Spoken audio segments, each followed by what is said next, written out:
এই জন্য পৃথিবীতে কোনো ধর্মের মধ্যে এই এত উৎসাহ প্রদান করা হয়নি আল্লাহর পক্ষ থেকে যে তুমি তাওরাত পড়লে এতটা সওয়াব হবে, ইনজিল পড়লে এতটা সওয়াব হবে, জবুর পড়লে এতটা সওয়াব হবে, বা মুসা আলাইহিস সালামের সহিফা বা আমাদের ইব্রাহিম আলাইহিস সালামের সহিফা সহ আসমানি কিতাব পড়লে সওয়াব হবে। এইরকম কথা কিন্তু আল্লাহ তাআলা বা রাসূলুল্লাহ সাল্লাল্লাহু আলাইহি ওয়াসাল্লাম কেউ বলেননি, বরং কোরআন এবং সুন্নাহ, বিশেষ করে কোরআন পড়লে সওয়াবের কথা বলা হয়েছে।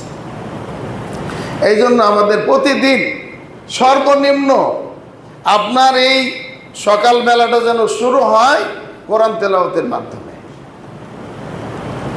আর শেষও যেন হয় ঘুমানোর সময়, যেন সেটা আপনার কি হয়, এই কোরআন তেলাওয়াতের মাধ্যমেই যেন আপনার কি হয়, শেষ হয়।